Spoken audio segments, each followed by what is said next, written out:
If you're like me, you've likely seen a lot of videos hyping the PlayStation VR2. It seems like everyone has been talking about it and are largely excited. The PlayStation VR2 definitely feels like the ultimate gaming system for high-end virtual reality, despite being wired and having a disappointing set of lenses. I am impressed with what I could try on the PSVR 2. It's just a huge step up from the PSVR 1, and compared to other headsets, I think it will be the best overall experience. It's truly a next generation headset that I think will set a new benchmark for VR gaming. If you don't have anything, you don't have a Quest 2, you don't have a PC, I do think PSVR 2 is the correct benchmark for where you should be looking in terms of VR gaming. Although some people are on the fence, whether it's because you need a PlayStation 5 or more likely because it costs $549. Sony slashes PlayStation VR 2 headset output though, after pre-orders disappoint. High price has been seen as a limiting factor for wider adoption. Sluggish demand exacerbates lackluster momentum for the VR sector. While all of that is interesting, the true gauge of how integral the purchase of new hardware at launch has always been its software lineup, the games. What's coming out? What looks good? Is there a reason you or I need this new hardware? Let's take a quick look at what games have been announced. Horizon Call of the Mountain, that's like the bundled game that you can get if you buy the $5.99 version of the headset. I have a sneaking suspicion that it's going to be kind of like the super breakout hit because it's 6 to 7 hours. I think it's number one. A lot of people aren't expecting it to be a full game, but it actually is, supposedly. And the other thing is, bow mechanics work real good in VR. So I got a sneaking suspicion that game's going to be better than a lot of people are anticipating. Well, Ethan Winters, you escaped my little brother's idiot games, did you? Let's see how special you are. Yes, Mother. Yes, Mother. Resident Evil Village comes as a free upgrade if you bought it before. It's regularly $39.99 otherwise, although it's on sale right now for $19.99. Star Wars Tales from the Galaxy's Edge Enhanced Edition. I never played it on the Quest 2. Maybe with the extra stuff that they have, built into this one and making it look extra sharp and cool, maybe it'll be worth it. No Man's Sky, free upgrade if you bought it before. The Walking Dead Saints and Sinners Chapter 2. PAVLOV. Now, I love me some PAVLOV on the PC VR scene and the Quest 2. How Meta never figured out how to get PAVLOV into their official store is an obvious misstep that Sony clearly didn't have the same problem with. And it's looking pretty great.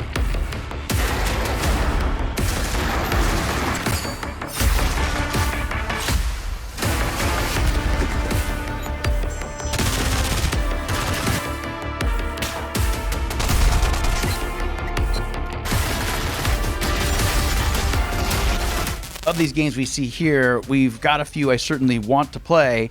Some of these, though, like PAVLOV, Moss, Pistol Whip, and Demio, of course, existing VR games that we can play right now. Heck, Moss was even an original PlayStation VR game, as was Res Infinite and Thumper. I'll admit, I think Gran Turismo 7 sounds super awesome in VR. Side note, I instantly had to go start looking at steering wheels. Did you know that you can spend $999.99 on a Logitech steering wheel? The pedals are sold separately and cost $349 all by themselves. But then I found this Thrustmaster with pedals for $822. Let's try to forget we ever thought about this expensive rabbit hole and move on. So, of the games that we can see coming out, a few seem pretty alright.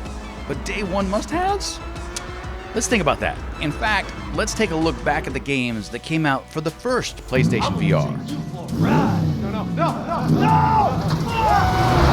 Resident Evil 7 was incredible. In fact, I think I'll replay that one this week and post it as a playthrough on the channel.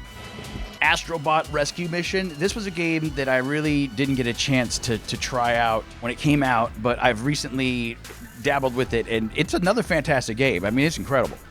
I might have to replay that one as well. Farpoint, I never really got into Farpoint. I never bought that little plastic PlayStation VR aim controller. So I don't know, in my head, I always felt like I needed that. Maybe we should do a playthrough of that one as well. The Walking Dead Saints and Sinners. I played that on PC VR and just recently loaded up for the PlayStation VR, and it looks and works pretty well. Superhot was great. Never tried Skyrim VR.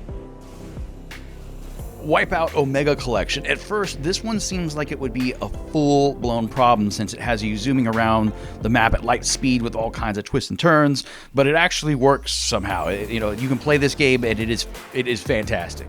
Blood and Truth is one of the best original PlayStation VR games. The character models and animation, along with the game's cast of voice actors, the action is all pretty fantastic.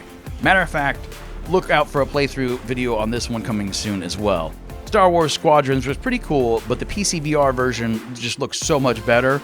I actually bought a Vive Cosmos Elite at the time just to play it. Until Dawn, Rush of Blood, another pretty awesome original game for the PlayStation VR that came out at launch, I believe. I'll have to do a replay of that one as well. Martha. Cash, jewelry, hand it over. Stay behind me, Bruce. We have to mention Batman Arkham VR. While not a full-blown game itself, it was a pretty amazing short experience of being the world's greatest detective. Did you get that, Bats? Kid's not yours anymore. Iron Man VR was also super cool, although it just needed a bit more variety in terms of the bad guys because shooting the robot drones over and over kind of got a little boring. Star Trek Grid Crew was just crazy great, lots of fun. But yeah, you know what? For a VR headset that came out in 2016, the PlayStation VR was and is still pretty not bad for the price. Depending on where you live and how you count it, there are well over 100 PlayStation VR games.